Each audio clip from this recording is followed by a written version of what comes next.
రాజకీయాల కోసం కాకుండా రాష్ట్ర అభివృద్ధి కోసమే ఢిల్లీ పర్యటనలని మరోసారి స్పష్టం చేశారు తెలంగాణ ముఖ్యమంత్రి Revanth Reddy. Metro rail, regional ring road సహా రాష్ట్రానికి సంబంధించిన అన్ని కీలక ప్రాజెక్టులపై కేంద్ర మంత్రులతో నిరంతరం చర్చలు జరుపుతున్నామని చెప్పారు.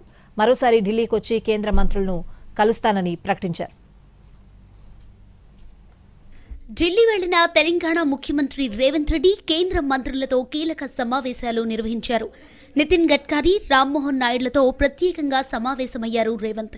కేంద్ర ప్రభుత్వం నుంచి రాష్ట్రానికి వీలైనంత సహకారం అందుతోందన్న CM metro rail, regional ring road వంటి కీలక ప్రాజెక్టుల విషయంలో కేంద్రంతో నిరంతరం చర్చలు కొనసాగుతున్నాయని చెప్పారు.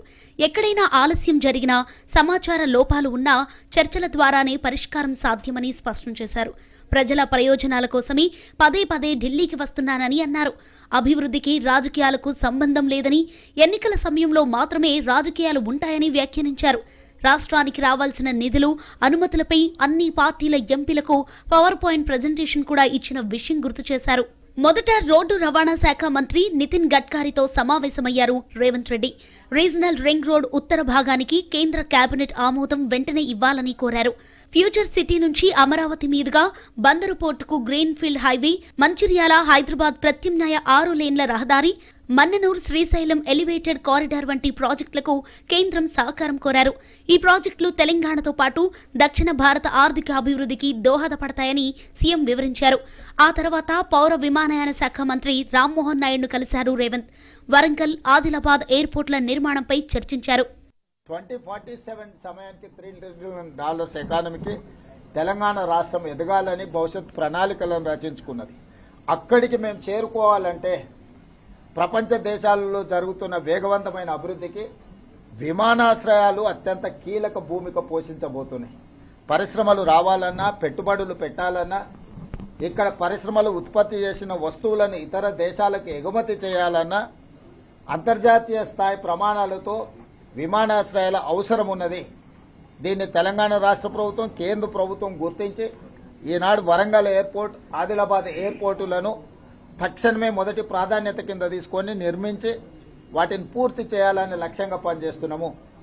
జూన్ 2, 2028 నాటికి వరంగల్ ఎయిర్పోర్ట్, అదేవిధంగా ఆదిలాబాద్ ఎయిర్పోర్టును కూడా పూర్తి చేయాలన్న లక్ష్యంతో ఈ రోజు మేము ప్రయత్నం చేస్తున్నాము. 2028 జూన్ 2 నాటికి వరంగల్ ఎయిర్పోర్టు నిర్మాణాన్ని పూర్తి చేయాలని లక్ష్యంగా పెట్టుకున్నట్లు రామ్మోహన్ నాయుడు తెలిపారు. కాకతీయ సంస్కృతి ప్రతిబింబించేలా టెర్మినల్ నిర్మాణం చేపడతామన్నారు. ఆదిలాబాద్ ఎయిర్పోర్టు విషయంలో కూడా రాష్ట్ర ప్రభుత్వం భూసేకరణ పూర్తి చేస్తే కేంద్రం సహకారం అందిస్తుందని హామీ ఇచ్చారు. ఇదేదో కొత్తగా వచ్చినటువంటి విషయం కాదు. గతంలో ఉన్నటువంటి ప్రభుత్వాలు కూడా కేంద్రం నుంచి మేము రిక్వెస్ట్ చేశాం. వరంగల్లో ఎయిర్పోర్ట్ అథారిటీ దగ్గరే సుమారు 700 ఎకరాలు ఉంది. అక్కడ కానీ ఎయిర్పోర్ట్ నిర్మించాలనంటే రాష్ట్ర ప్రభుత్వం మిగిలినటువంటి ల్యాండ్ కూడా ఇస్తే దాన్ని బ్రహ్మాండంగా అక్కడ అభివృద్ధి చేయడానికి అవకాశం ఉంటుందనంటే గతంలో ప్రభుత్వాలు, రాష్ట్ర ప్రభుత్వం స్పందించలేదు. కానీ రేవంత్ రెడ్డి గారు బాధ్యత తీసుకొని 253 ఎకరాలు రికార్డు టైంలో దాన్ని అంతటిని కూడా సమీకరణ చేసి ఎయిర్పోర్ట్ అథారిటీ ఆఫ్ ఇండియాకి అప్పచెప్పడం జరిగింది. తద్వారా ఏదైతే మనం వరంగల్ ఎయిర్పోర్ట్ గురించి ఈరోజు మాట్లాడుకుంటున్నామో ప్రాసెస్ అంతటిని కూడా యాక్సెలరేట్ చేసి ఈరోజు అక్కడ ఎయిర్పోర్ట్ తాలూకా బౌండరీ వాల్ని మనం టెండర్ వేసుకున్నాం. ఎయిర్పోర్ట్ తాలూకా రన్వేని కూడా టెండర్ ప్రిపేర్ చేసుకొని రెడీగా ఉన్నాం. ఢిల్లీ పర్యటనలో కేంద్ర మంత్రులతో వరుస సమావేశాలు నిర్వహించిన రేవంత్ రెడ్డి పెండింగ్ లో ఉన్న ప్రాజెక్టులను వేగవంతం చేయటమే లక్ష్యంగా అడుగులు వేస్తున్నారు. రాబోయే పార్లమెంటు సమావేశాల సందర్భంగా మరోసారి ఢిల్లీ వచ్చి తెలంగాణకు సంబంధించిన ప్రాజెక్టులపై కేంద్రంతో చర్చలు కొనసాగిస్తానని ప్రకటించారు సీఎం.